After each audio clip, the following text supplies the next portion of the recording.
Yourself a great day and you're ready for the weekend. I know I certainly am. Hope you certainly are. And I got to tell you, it has been like usual, one of those great weeks, crazy weeks. Hopefully, you've enjoyed the summer. And hopefully, you aren't an American today trying to figure out the Middle East. Because God only knows that every president for the God since God knows how many decades presidents of the United States, Americans, State Department, you name it, have been trying to figure out how to connect with people in the Middle East. Now, this is a funny thing because I'm doing this book called Strangers by Malcolm Gladwell. Very interesting book if you haven't read it yet. And Gladwell talks about the fact that we just seem to have an inability to connect with strangers, to understand strangers. We think we do, but we don't. And I'm not going to ruin the book for you, so I want you to go and read it. But essentially, the premise is that we try to take what we think, our interpretations of things, and apply it and assume that it just works. And we get it, and we meet a stranger or we meet people, and everything clicks. And that has been the American way in the Middle East. Why am I bringing this up? Is because President Biden has spent a few days in Israel and he's with the Palestinian Authority and he's heading to Saudi Arabia. And again, like presidents before him, he knows what to do in the Middle East. He knows exactly what to do and how to solve all the problems.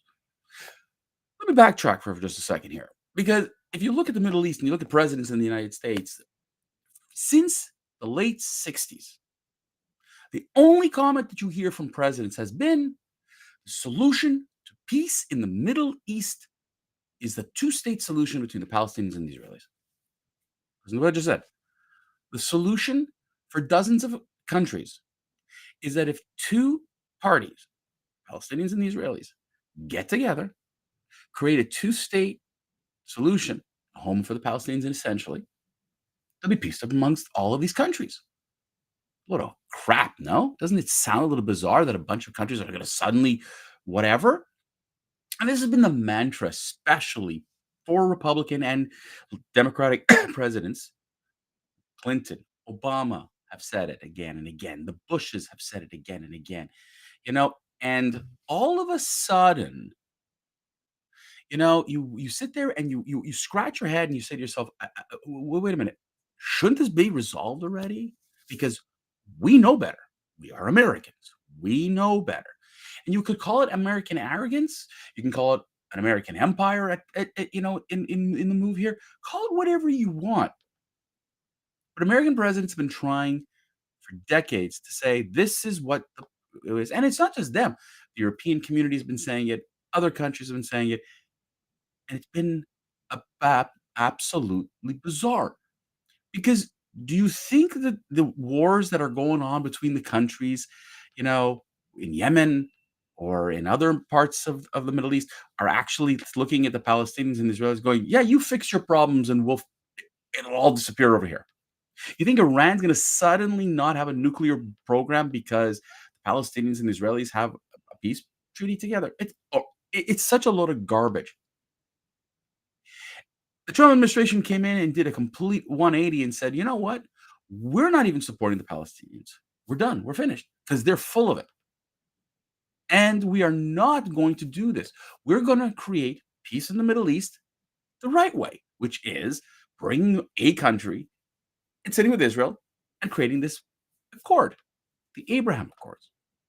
And as a result, and I've said this before in other rants, you've got the UAE, the most successful relationship between the two countries, Bahrain, Morocco, South Sudan. Other countries want to come to the table. Mr. Biden's flown to Israel to talk about the fact that the two-state solution, amongst his other topics, is critical. But he understands better. He says you need to have a two-state solution. Now, here's the funny thing. It isn't working. See, Joe Biden has been on the wrong side of history. And we've heard this. Stuart's been great at saying this. Joe Biden's been on the wrong side of history, especially with foreign affairs. He supported President Obama back in the late 2000s when there was the Arab Spring in Egypt, an uprising of what it was the Muslim Brotherhood to depose then Hosni Mubarak, install a terrorist government. But Obama celebrated the Arab Spring, saying it's democracy in the Middle East, when in reality, it was a terrorist group taking over from an autocracy. It was no different. In fact, it was going to be worse. And it was going to threaten the Hashemite kingdom in Jordan. It was going to threaten the House of Saud in Saudi Arabia. And President Obama celebrated it with his lackey, Joe Biden. They created new enemies. The Obama administration suddenly had new enemies in the Middle East. What was once friends became enemies. The same thing happened in Israel, where Netanyahu, as prime minister, was ostracized by Obama in support of the Palestinians. How fascinating is that, right? And suddenly, Israel went to find new friends in India, China, and Russia. The Americans were upset. We know better. We understand the Middle East better. Again, there's confusion among strangers, if you will. But this was the situation. The Trump administration did that about face, and all of a sudden, he reestablished relationships with Saudi Arabia, better relationships with Israel, and basically put the Palestinians on notice that we're not supporting a group who doesn't want peace. What does Mr. Biden do? Of course, whatever Donald Trump did is wrong. So he's trying to reverse, again, history to go back to this two-state solution, which doesn't really work there. It isn't the key to peace in the Middle East. In fact, when you sit and you listen to these leaders in the Middle East, they're not interested really in the Palestinian issue. They're interested in the Iranian threat. Now, this came up, and Joe Biden has more care. He wants to go down as the guy. I mean, Obama tried with John Kerry, this 2015 nuclear deal. It was going to be amazing. It fell apart.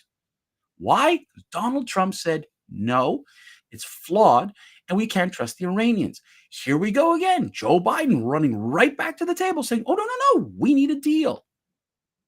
And to try to show you how you don't understand Mr. Biden in the Middle East, by saying that he was going to ensure that Iran doesn't have nuclear power and he will use force as a last resort, today the Iranian leadership threatened the United States. Does it matter? No, because Mr. Biden and his administration, the State Department, they know better about the Middle East and how to fix the problem. I'll get to Saudi Arabia in just a second here to show you how, the inconsistency there.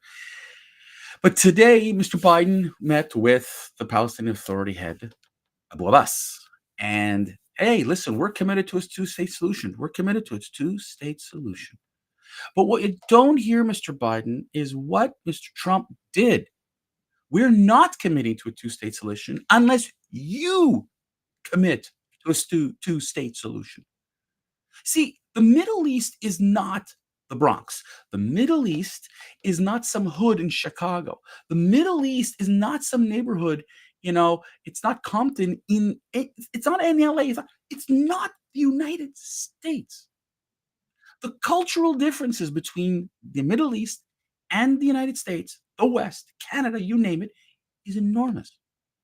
You're still trying to apply so-called American values, Western cultural mentality in a zone and in an area that doesn't want to hear about it. But to show you the hypocrisy of the Americans and to show you that they know better, Mr. Biden vilified the House of Saud in Saudi Arabia after the killing of Jamal Khashoggi. Yes, the journalist unfortunately was killed. Yes, it is a disaster. It is unacceptable to go kill people in the media. To kill anybody is wrong. But someone killed a journalist, and the allegations are that it's the prince Saudi prince has killed Jamal Khashoggi, and the Saudi government has basically washed its hands of any responsibility. This is the allegation. Hasn't been proven. And yet, Mr. Biden just had threatened that he will teach the Saudi family a lesson. Ha! Right? Because I'm Joe Biden. We, the State Department, we know better. We are going to tell the House of Saud what to do and how to act. Aside from the fact that the House of Saud has basically said, buzz off, Mr. Biden, you have no rights here because you and your buddy, Barack, you guys like just left us hanging. You basically went to support a terrorist organization. And when we, your friend in the Middle East for decades, the ones who've supported you with oil, the ones who've supported you in whatever, all of a sudden, we are vilified. But you go suck up to Iran, you go suck up to North Korea, you go suck up to China, who've got horrific human rights violations, but Saudi Arabia gets special treatment. Nobody yelling Islamophobia there? Or is it just a justifiable, you know, they're wrong.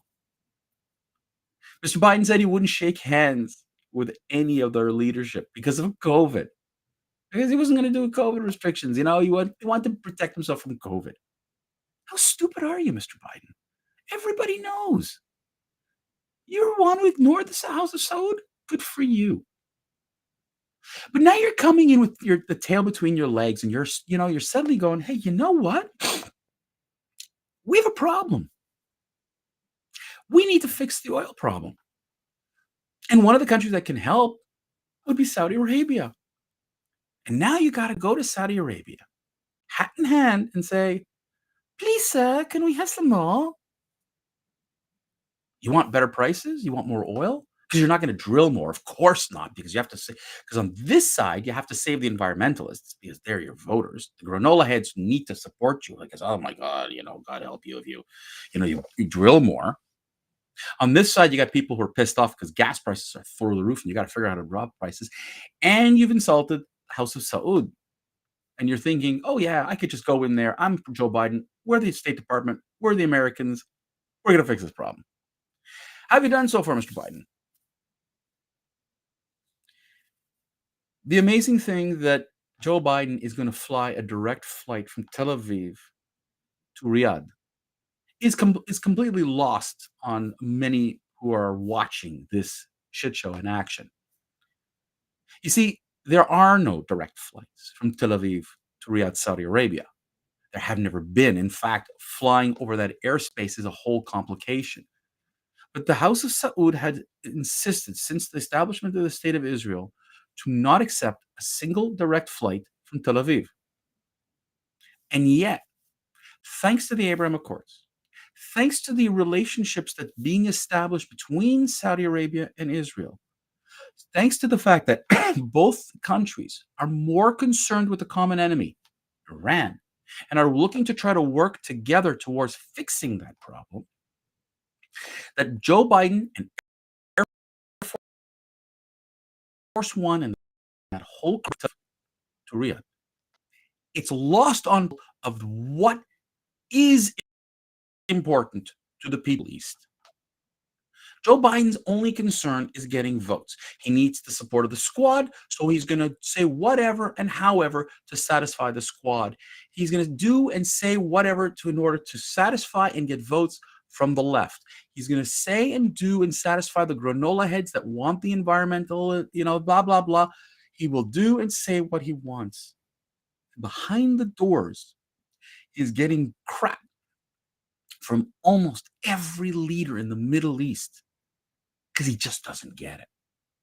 Americans simply do not get it. Mr. Biden simply doesn't get it.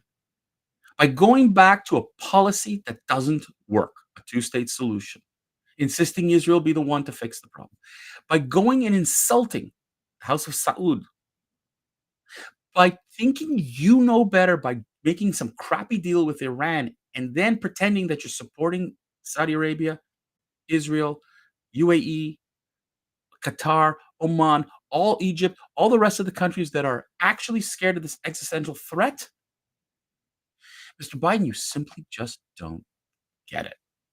And for that reason, You're a failure. You, the Americans, you just don't know how to deal with these strangers. That's it for me for the week. I'm hoping to see you guys again on Monday. Looking forward to it. Hope you have a great and wonderful and relaxing weekend. Catch you on the other